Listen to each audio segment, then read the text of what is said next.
Bonjour, du coup, Quentin Nico, directeur commercial et des partenariats d'Elysium Security de Route Pro. J'ai la chance dans mes activités, notamment parce que ce sont deux petites structures, mais également parce que nos champs d'activité sont très larges, de pouvoir échanger autant avec des collégiens, lycéens, des académies, des régions sur des sujets de formation, de compétences, qu'avec des PME, des établissements publics de santé ou même parfois des hommes politiques, que ce soit au niveau national ou international, sur un petit peu tous les enjeux qu'on a aujourd'hui sur la cybersécurité et notamment sur les compétences et la partie humaine dans la cybersécurité. Du coup, je voulais justement en parler aujourd'hui. Le constat est assez intéressant de voir qu'il y a de plus en plus de réglementations qui vont s'adresser aux entreprises, aux administrations de toute taille, qui sont relativement contraignantes, qui généralement, comme disent eux par exemple, ne réinventent rien, mais ont l'avantage de lister les différents points de conformité à atteindre en cybersécurité pour être un minimum protégé. Le constat est également de dire que ça fait beaucoup de choses à faire, que chacune de ces choses, si on fait appel à des experts cyber, des éditeurs cybersécurité, peuvent représenter un budget et un investissement important pour des entreprises ou des administrations qui aujourd'hui n'ont pas vraiment de budget. Donc se pose la question de est-ce qu'un jour ces entreprises ou ces administrations pourront atteindre ces X points de conformité. C'est compliqué, mais du coup peut-être que l'idéal ce serait de leur donner les armes de faire avancer les choses à leur niveau via par exemple de la formation pour qu'ils puissent déjà mieux comprendre le sujet, avoir un référent qui porte ce sujet dans des entreprises qui généralement n'ont personne pour parler de cybersécurité. Donc le chef d'entreprise a clairement d'autres problématiques en tête que la cybersécurité. Donc globalement d'avoir un référent en cybersécurité qui pourrait peut-être à son niveau faire avancer X dizaines de points, également faire mieux travailler les différents prestataires et mieux comprendre ce qu'on lui propose pour utiliser plus intelligemment, on va dire, les budgets. Et donc j'en profite pour parler d'un programme de formation qui a été lancé par un de nos partenaires qui est le CNED, que tout le monde connaît, qui s'appelle Assistance Cybersécurité, qui est globalement justement pour adresser ce type de problématique pour les petites structures et les petites administrations, de ne pas avoir un référent en cybersécurité, un RSSI, un temps plein, mais plutôt un assistant en cybersécurité qui, à hauteur de X dizaines de pourcentage de son temps de travail, a cette casquette, fait avancer ses points avec une formation en ligne, on va dire asynchrone, étalé sur 18 mois, qui est en plus très accessible financièrement et qui traite de plein de sujets, pour qu'ils puissent comprendre un petit peu ça, porter le projet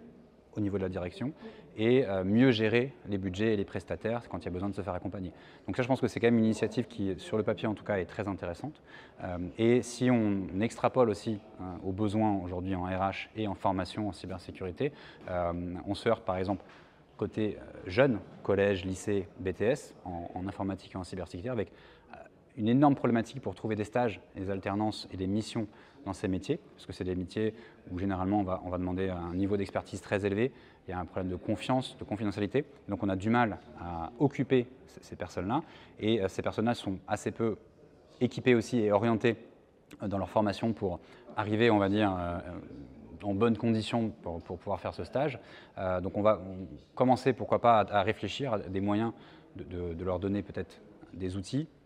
du coaching et formation pour que quand ils vont faire un stage de 3 semaines, par exemple dans une petite PME ou dans une petite agglomération, ils aient quelques missions sur lesquelles ils peuvent avancer, ce qui permet à l'entreprise ou à l'administration de monter en compétences en cybersécurité sans aucun frais,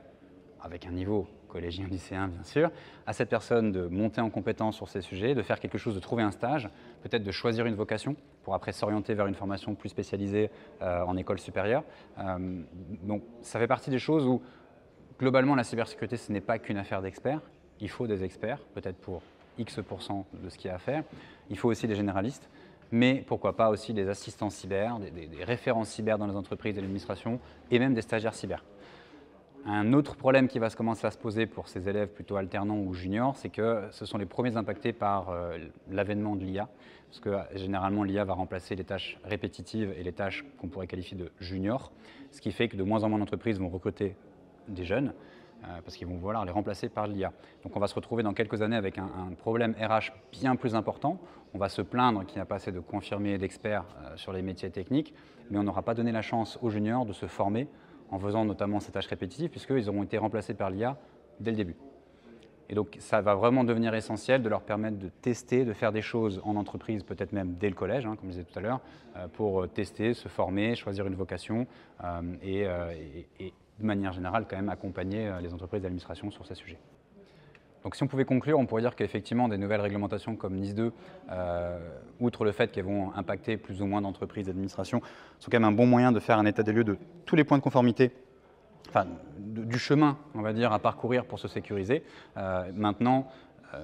ça montre effectivement qu'il faut continuer à former des experts, qu'il faut continuer à créer des formations pour tel ou tel métier, mais ça montre aussi que la cybersécurité n'est pas qu'une question d'experts, que c'est des sujets qui doivent être portés en interne par une entreprise à différents niveaux. Ça montre aussi que si on veut préparer l'avenir, il faut permettre aux plus jeunes de se former même sur des petites tâches, et surtout pas les remplacer par des IA, plutôt de les compléter avec des IA éventuellement.